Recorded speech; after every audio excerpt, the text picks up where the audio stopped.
Good evening. I'm a born-again Christian, believe in Jesus Christ as the Son of God, who was crucified, dead and buried, arose, and as someone says, at this moment, at the right hand of God the Father, making intercession for one and for all.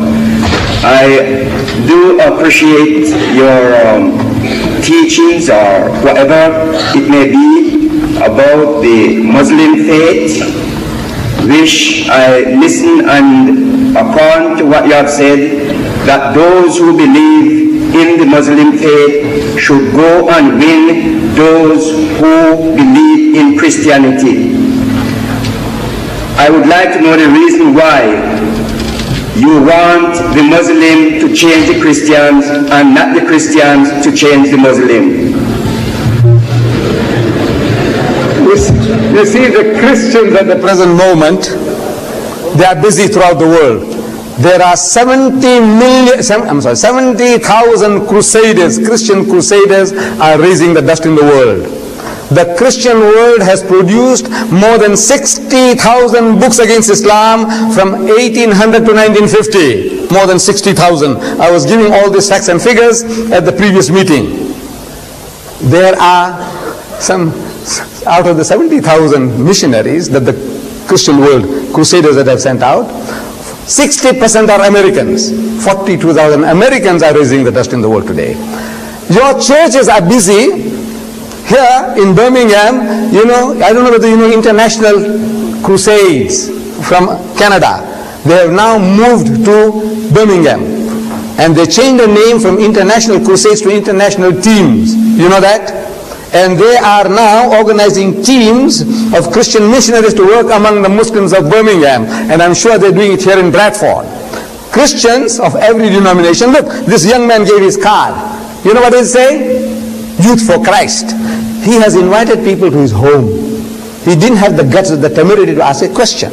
He wants these innocent people to come along for a cup of tea and biscuits so he can brainwash him. I want to know what he wants them to do at his house, when he didn't have the guts to come and ask a single question. So you say you are born again. And I take it that your profession is preaching. Your profession is preaching. Your occupation is preaching. Yes, you are a preacher. What are you preaching only to Christians?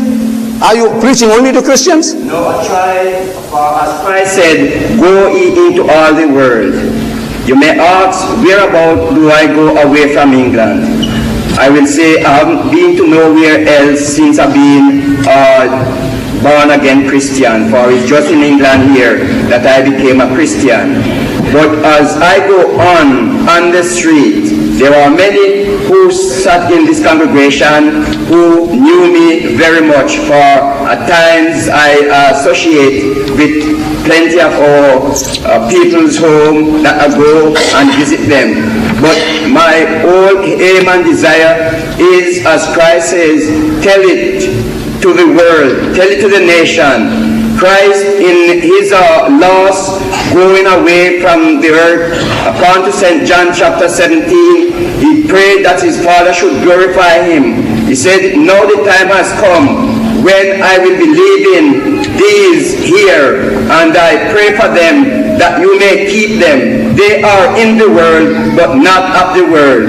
And he goes on and he says, not only these alone, but... Is that your question, sir? Excuse me, is that your question? Let us preaching. Let him preach. An opportunity like this will never get again in his lifetime. So many Muslims that they can hear him. Now you see, this is what I say, this born again sickness. You don't know the rights of others. People, they're born again, they don't know about the rights. There's the Englishman comes along and is going round and round in a circle. He's not a speaker, he says, and he wastes everybody's 10 minutes. You see, he's born again. Everyone that is born again, he comes along to preach and he goes. Your question now, as much as you feel that you should share your faith with others, we are commanded more directly to address you. You remember in the verses that I read, I said, Qul, telling them, Allah says, Qul, tell them, Ya Ahl al-Kitab, O Jews and Christians, come. See, we are told to call the Jews and you more directly by name. Ta'alaw ila kalimatin sawa'in bainana wa bainakum. That we come to common terms as between us and you. Let us get onto a common platform. And that common platform, the terms and conditions of getting together are, number one, Allah na'budu illallah, that we worship none but Allah, God Almighty. The only God we shall worship is the God, the Father in heaven.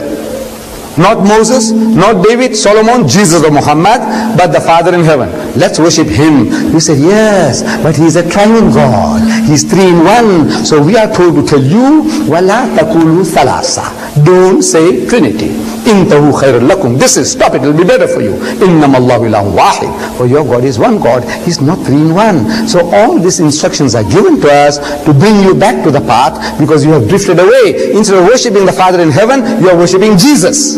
Am I right? You are worshipping Jesus. Yes. Jesus is your Lord. Yes, but the Bible says no one goes to God except through Jesus Christ. Thank you. You see, this is a sickness. What Jesus said was, He says, I am the way, the truth, and the life. That's right. No man cometh unto the Father but by me. Yes. Now, of course, you know that. But if I ask you what is the context, you don't know the context. You just quoted a thing out of text.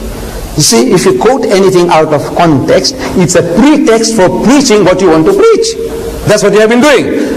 I am asking you or any other Christian that is there, what is the context of that verse? No man cometh unto the Father but by me. In what sense, with what background did he utter those words? That if their soul should be saved.